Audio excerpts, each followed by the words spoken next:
গোপালগঞ্জ জেলা বিএনপি সেনাবাহিনী এবং সাধারণ জনগণ ঐক্যবদ্ধভাবে জাতির সামনে জাতির নেতৃত্ব দেওয়ার জন্য তাকে আসনে বসিয়ে দেন এবং নেতৃত্ব দেওয়ার জন্য গোটা জাতি অনুরোধ করে। এই জন্য তাকে সিপাহী জনতার অভ্যুত্থানের নেতা বলা হয়। এই জন্য শহীদ রাষ্ট্রপতি জিয়া রহমানকে সিপাহী জনতার প্রতীক বলা হয়। এই জন্য শহীদ রাষ্ট্রপতি জিয়া রহমানকে দেশের অন্যতম বীর পুরুষ বলা হয়।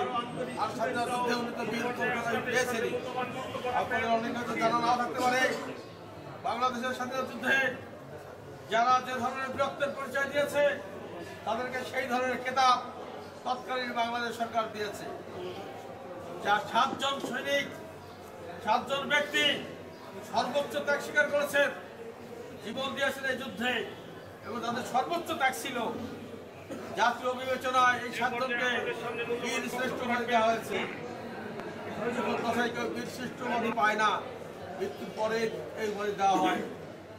এর পরবর্তী ধাপে যারা স্বাধীনতা যুদ্ধে সর্বোচ্চ বীরত্ব দেখিয়েছে, রণকৌশলে শত্রুকে পরাজিত করে দেশকে স্বাধীনতার জন্য 1 ইঞ্চি ইঞ্চি করে ভূখণ্ডকে মুক্ত করেছেন, সেই সমস্ত বীর যোদ্ধাদের সর্বোচ্চ সম্মান, সর্বোচ্চ ত্যাগের মর্যাদায় তাদেরকে বীর উত্তম খেতাব দেওয়া হয়েছে।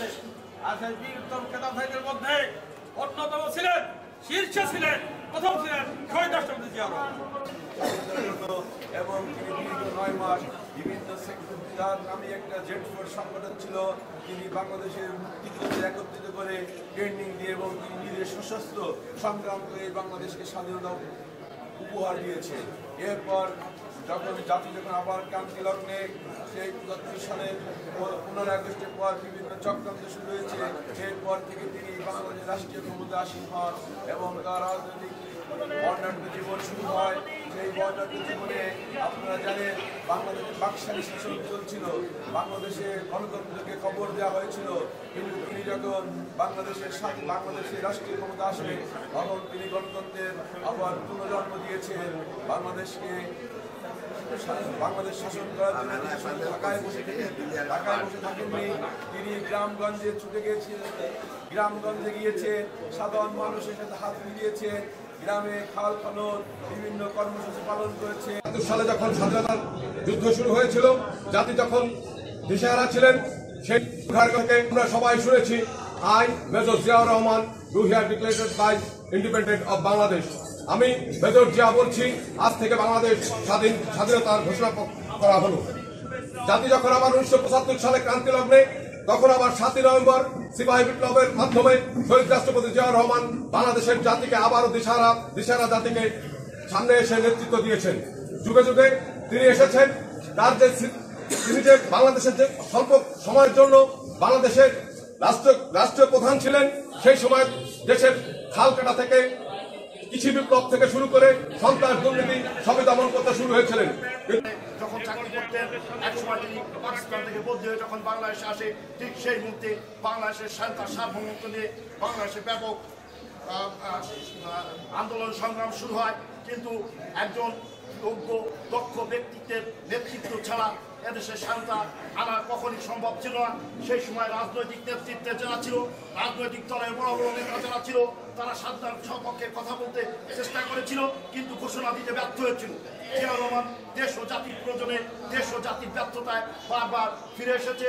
এদেশের মানুষের কল্যাণে কোনো সরকারকে উৎখাত করে নয়, কোনো সরকারকে ঘটিয়ে দিয়ে নয়, এদেশের মাটি ও মানুষের প্রয়োজনে জিয়া রহমান এদেশের ক্ষমতার মসনদে বসেছিল।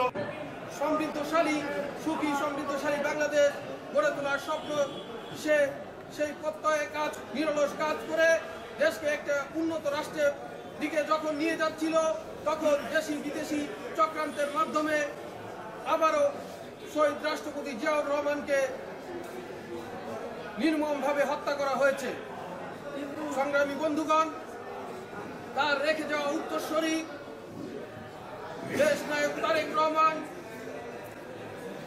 আগামী ভবিষ্যৎ বাংলাদেশ, সে দেশকে একটি সুখী সমৃদ্ধ যুগ উপযোগী দেশ হিসেবে গড়ে তোলার, আধুনিক বাংলাদেশ গড়ে তোলার প্রত্যয় নিয়ে আমাদের বাংলাদেশ সংখ্যাগরিষ্ঠ দেশ হিসেবে এই জনসংখ্যাকে কাজে লাগিয়ে একটি উন্নত সমৃদ্ধশালী দেশ হিসেবে 31 দফার যে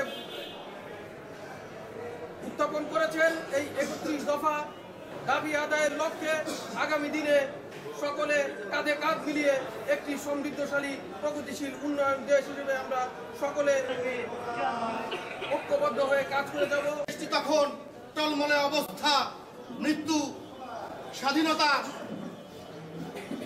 মুক্তিযুদ্ধ নাকি দেশ ত্যাগ।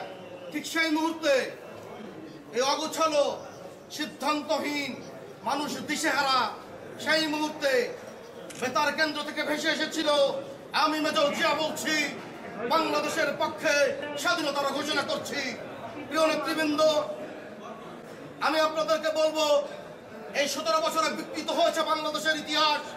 আমি আপনাদেরকে অনুরোধ করব, তৎকালীন মুক্তিযুদ্ধে যারা অংশ নিয়েছিল, তৎকালীন মুক্তিযুদ্ধের সময় যারা দেশপ্রেমিক সচেতন মানুষ ছিল, তার মধ্যে গোপালগঞ্জে অনেকেই রয়েছে।